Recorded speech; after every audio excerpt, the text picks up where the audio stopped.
Presidente Rafael Correa, entre las cuestiones que su gobierno enfrenta actualmente, dos tienen más repercusión internacional.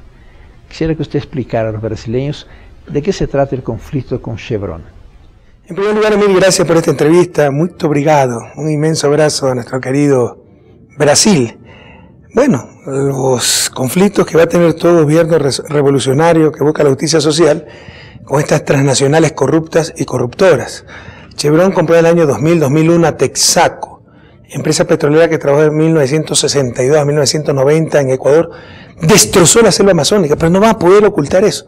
Te invito a ti, invito a Dilma, invito a cualquier brasileño a que vaya a la Amazonía, a meter la mano en las piscinas dejadas hace 30 años por Chevron y sacan la mano negra, la mano sucia Chevron, que fue Petroecuador. Pregunten a las comunidades si alguien más trabajó, tocó esa piscina.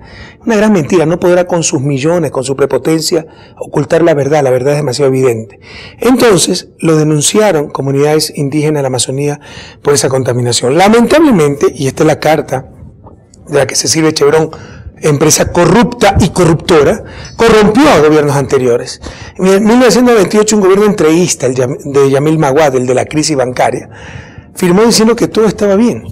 Pero eso impedía al Estado, como Estado, demandar a Chevron Texaco, pero no a terceros privados. Yo no puedo poner obligaciones sobre individuos, sobre comunidades. Entonces ellos, en uso de su legítimo derecho, hace 20 años, demandaron a Chevron Texaco, porque compró, insisto, Texaco a inicios de este siglo. 20 años ha durado el juicio. Chevron luchó una década para que no solo en juicio en Nueva York, sede de la compañía, sino en Ecuador, diciendo que las cortes ecuatorianas tienen la capacidad para tratar un juicio de esta magnitud, etc. Pierde el juicio, y antes de que perdiera, cuando ya vio que no podía comprar a las cortes, que no podía comprar a nuestro gobierno, empezó una campaña mundial de desprestigio al Ecuador, al presidente Rafael Correa, nuestro gobierno, y al sistema jurídico ecuatoriano. Efectivamente perdió. Nos demanda en La Haya, en esta sinvergüencería que son los tratados de protección recíproca de inversiones, que es un atentado a la soberanía de nuestro país. Brasil no los tiene. Y lamentablemente países como pequeños como Ecuador, en la larga y triste noche neoliberal, firmó muchos de estos tratados.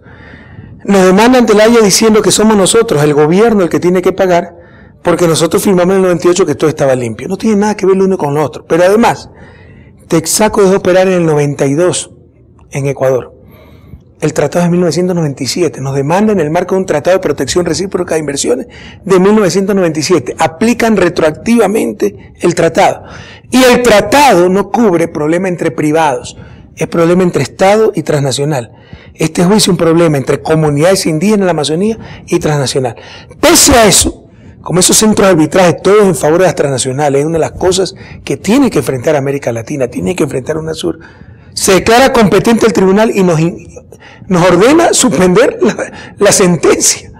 Al gobierno le ordena suspender la sentencia de cortes independientes. O sea, se acabó la independencia de la justicia, se acabó la soberanía del país. Todo eso estamos enfrentando. Pero tenemos el arma más poderosa que se haya inventado para tanta prepotencia, tantas centenas de millones de dólares, tantos lobistas, tantos abogados. Y es la verdad. Te invito mañana a que vayas a la Amazonía ecuatoriana a meter la mano en las piscinas dejadas por Chevron. Preguntes a la comunidad si después de Texaco alguien más tocó esas piscinas y verás que te sale la mano sucia de brea.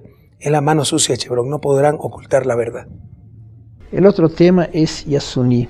Usted tuvo una iniciativa inicial de preservar esas reservas con una propuesta internacional que finalmente no cuajó. ¿Cómo fueron sus antecedentes y cuál es la propuesta actual? Fue una propuesta revolucionaria, se adelantó a su tiempo. Hemos perdido 6 años en esto, 6 años que el país lo requería para su desarrollo. Ahí tenemos 18 mil millones de dólares en valor actual, que el país los necesita para vencer la miseria. ¿Cuál era la propuesta? Dejamos en el subsuelo el petróleo, en una zona muy sensible ecológicamente, pero el principal problema eran las emisiones. Es petróleo crudo. Al quemarse ese petróleo, se enviarían más de 400 millones de emisiones de carbono a la atmósfera. Como una iniciativa contra el cambio climático, un compromiso de un país que no es contaminador. Somos contaminadores marginales, ¿no? Las responsabilidades con respecto a la contaminación son compartidas, pero diferenciadas. Ecuador no contamina lo que contamina Estados Unidos. Pero como una propuesta concreta para combatir ese cambio climático, dijimos, dejamos el petróleo bajo tierra Eso nos cuesta miles de millones a los ecuatorianos. Nuestro mejor negocio financieramente sería sacar ese petróleo, pero queremos contribuir en la lucha contra el cambio climático, pero que se corresponsabilicen los contaminadores, pagando la mitad del valor del petróleo que se encuentra bajo tierra. Nunca se corresponsabilizaron. Han pasado 6 años, no podemos esperar más. Así que siempre dijimos, en caso de que no se corresponsabilicen, tenemos que ir al plan B. Con suma responsabilidad ambiental y social, extraer ese petróleo que se necesita para el desarrollo del pueblo ecuatoriano. Y eso es precisamente lo que estamos haciendo. Se va a afectar menos del 1 por 1000 del Yasuní. La iniciativa se llamaba Yasuní ITT. ITT significa los campos Ispingo, Tambococha, Tiputín. 80% del Tiputín ni siquiera está en el Yasuní. El problema eran las emisiones, no el impacto en el bosque. Siempre lo dijimos, no el impacto en el parque. El impacto es mínimo. Pero debido a la falta de corresponsabilidad de los contaminadores globales, tomamos la decisión responsable, histórica, coherente, de extraer ese petróleo, porque yo no voy a sacrificar a los pobres del Ecuador en el altar de los contaminadores globales. Hicimos lo que pudimos, sin ser nuestra responsabilidad, no somos los mayores culpables, todos somos culpables de la contaminación de nuestro planeta, pero no somos los mayores culpables. Pero si ya los mayores culpables no se corresponsabilizan, yo no voy a poner a los pobres de la patria tontos útiles de esos contaminadores globales. ¿Habrá una consulta sobre el tema? Bueno, se están recogiendo firmas, existe el derecho constitucional, si reúnen 5% del padrón, cerca de 600.000 firmas, podemos ir a consulta, nosotros no tememos al pronunciamiento del pueblo ecuatoriano. ¿Tienen definido de qué van a hacer con los recursos? Sí, básicamente, paradójicamente, mire, donde más pobreza existe en el Ecuador es en Amazonía, región de la cual hace 40 años se saca la riqueza nacional, el petróleo, pero así ha sido de inequitativo el país. No solo ha habido inequidad social, extremadamente ricos y extremadamente pobres, sino inequidad regional. Unas regiones concentraban todo, otras regiones no tenían nada. Inequidad étnica. La pobreza se concentra en zonas indígenas que están en Amazonía. Entonces, sobre todo para combatir la pobreza en Amazonía. Ojalá entienda esto Brasil y el mundo. Hay mucho mito en esto. El principal peligro para la Amazonía ecuatoriana no es el petróleo, es la expansión de la frontera agrícola y pecuaria, que cada vez destruye más bosque. Y yo no le puedo decir a un pobre, muérete de hambre y no tales. Tengo que darle alternativas de empleo. Para eso se necesitan esos recursos. La principal fuente de contaminación del agua dulce ecuatoriana no es el petróleo, no es la minería, son las aguas servidas de las ciudades. Y la pobreza, debemos entender eso, también contamina. No una magnitud que contamina la riqueza, pero la riqueza contamina globalmente. No sienten todos los efectos de su contaminación. La pobreza contamina localmente. Contamina en el río porque las aguas servidas van al río y en ese mismo río se bañan, de ese mismo río beben, con ese mismo río utilizan el agua para cocinar.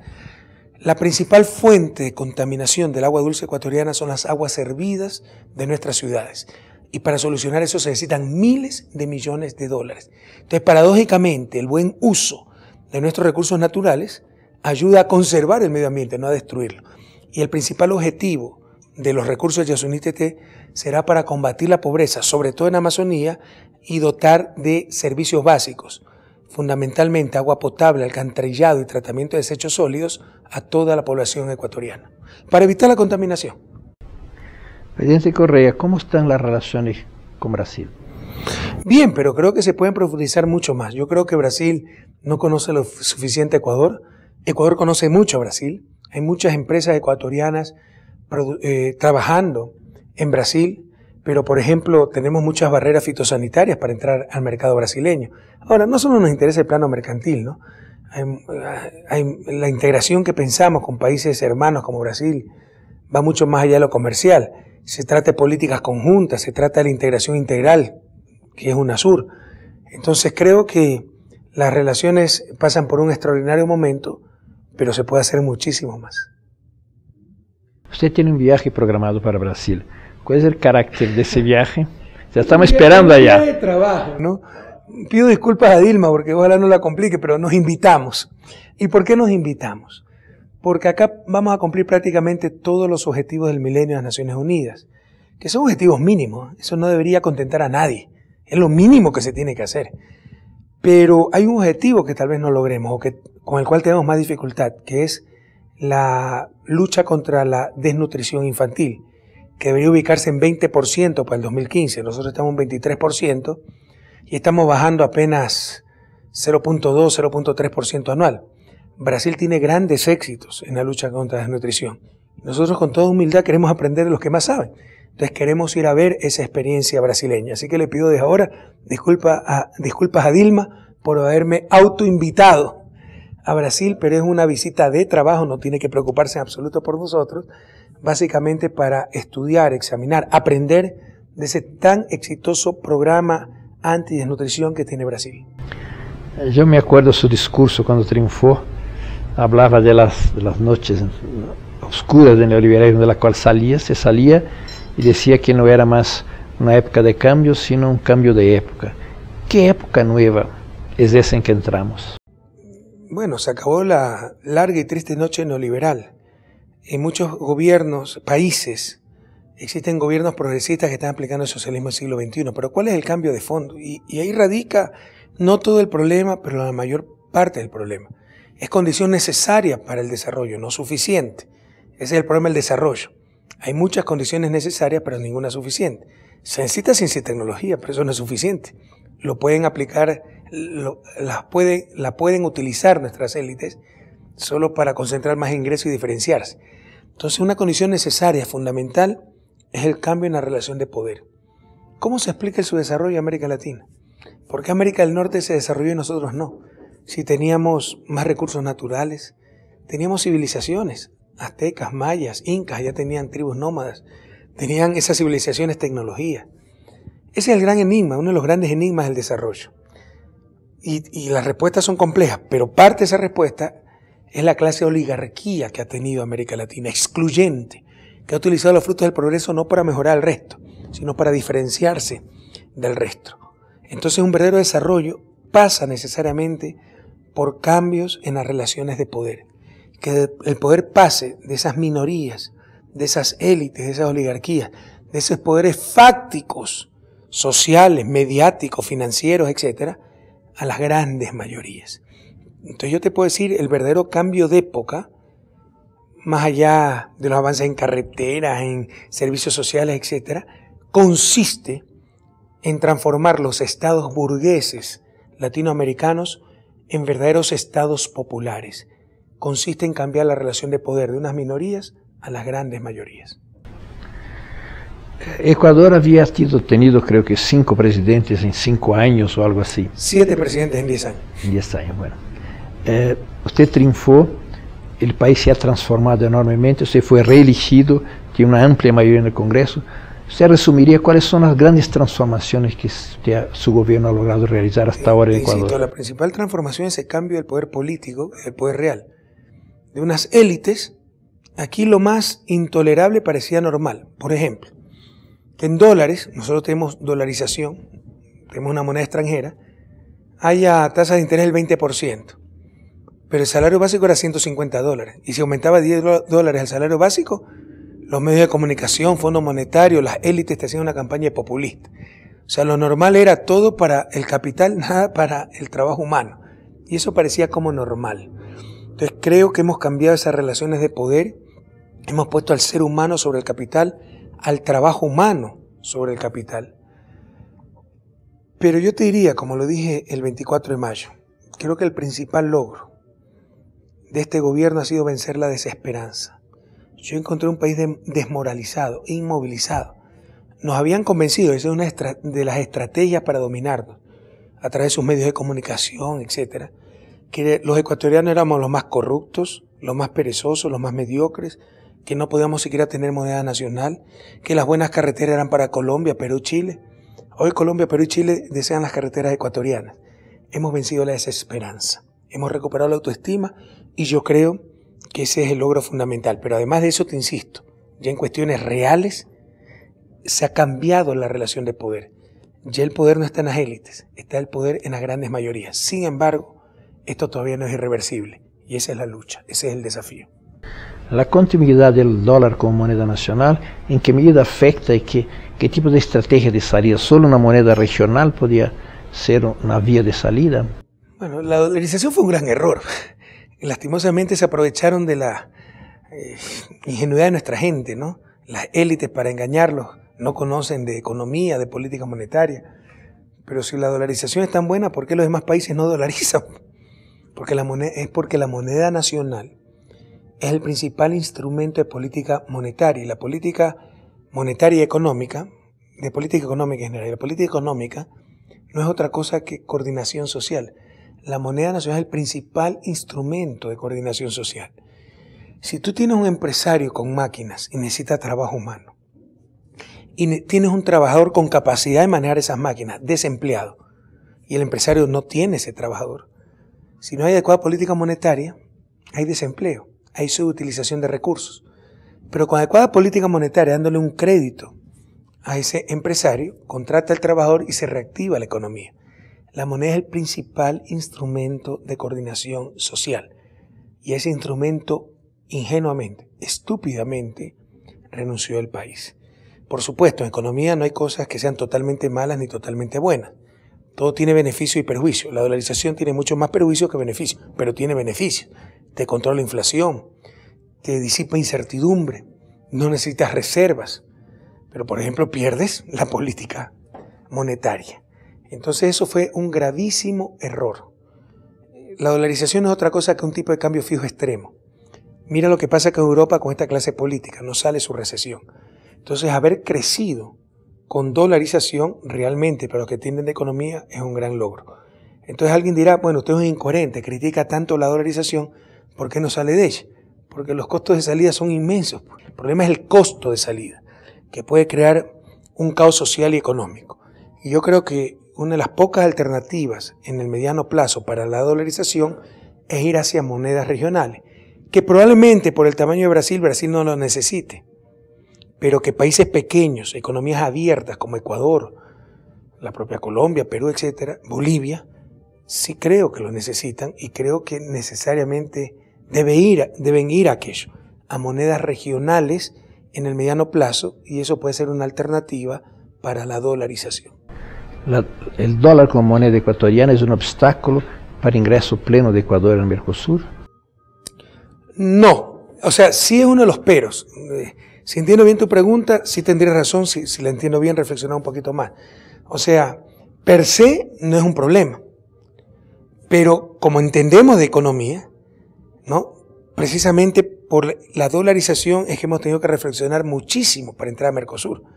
Porque si Argentina, Brasil, Paraguay, Uruguay, Venezuela, que están en Mercosur, tienen un problema en su sector externo.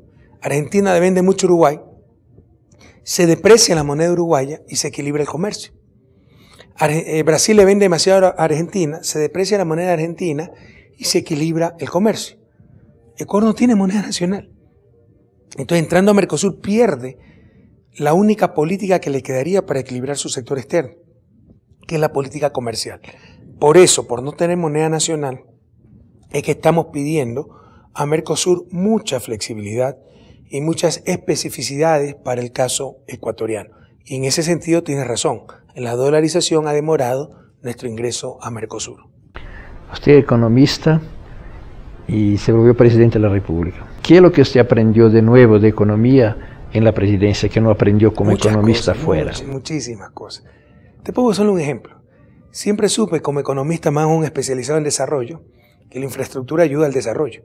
Nunca me imaginé el efecto que tendrían esos intangibles, la autoestima, el reconstruir la confianza social. Es decir, cuando un poblado tenía solo, como decimos, con un chaquiñán, un camino de mula, un lecho seco de río como camino, y ahora tiene una autopista de primera categoría, no es solo el transporte el que mejora, es la autoestima de esa gente, la actitud, el sentirse parte de una sociedad, el confiar en la democracia, el confiar en su gobierno.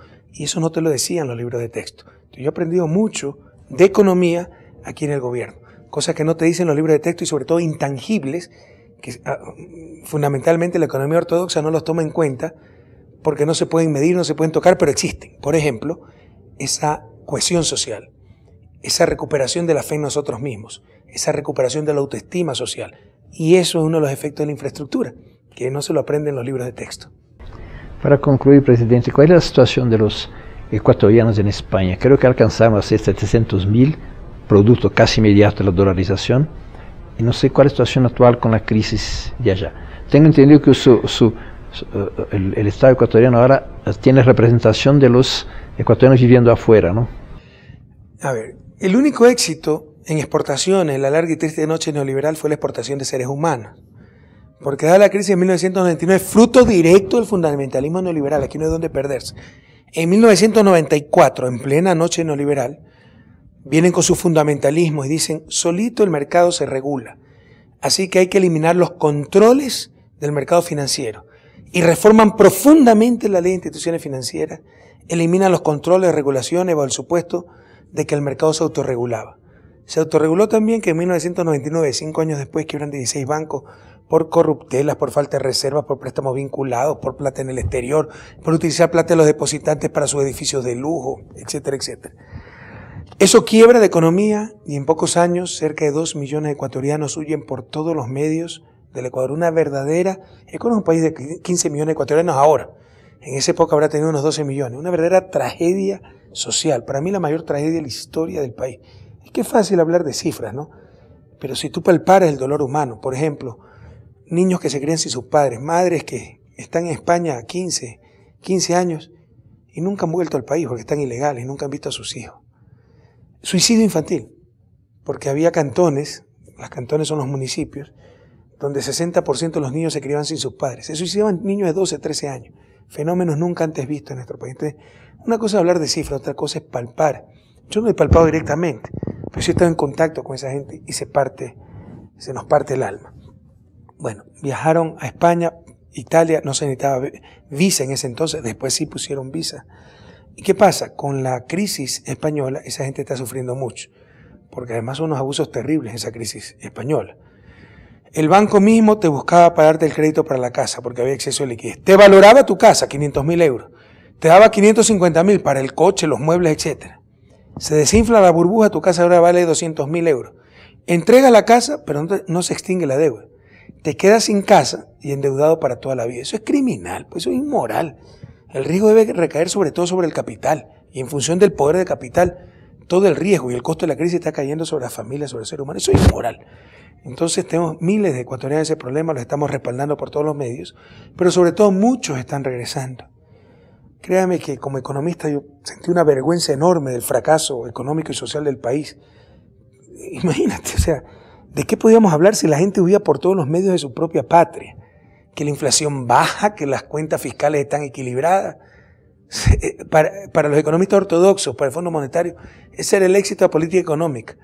Cuando la gente hasta nado quería escapar de su propia patria. Eso era una vergüenza. O sea, yo como economista no podía dormir. Y ahora cuánto doy gracias a la vida de ver cómo se revierte el proceso. Ahora nos regresan los ecuatorianos y vienen muchos españoles a buscar mejores días en Ecuador. Entonces, la comunidad española, ecuatoriana en España, está sufriendo fuertemente la crisis. Le estamos apoyando en todo allá, pero hay muchos que están regresando y bienvenidos. Los recibimos con mucho cariño y con los brazos abiertos. ¿Usted tiene representación en el Congreso de los que viven afuera? Sí, con nuestro gobierno, con la Constitución del 2008, yo asumí el gobierno del 2007, ya los ecuatorianos en el extranjero podían votar, pero no tenían representación. Ahora tienen 6 representantes a la Asamblea. 2 por los migrantes de América del Norte, 2 por los migrantes de Europa y 2 por los migrantes de América Latina. Tienen 6 representantes a la Asamblea. Bueno, muchas gracias. Gracias a usted, Mir, y un fuerte abrazo a nuestro querido Brasil.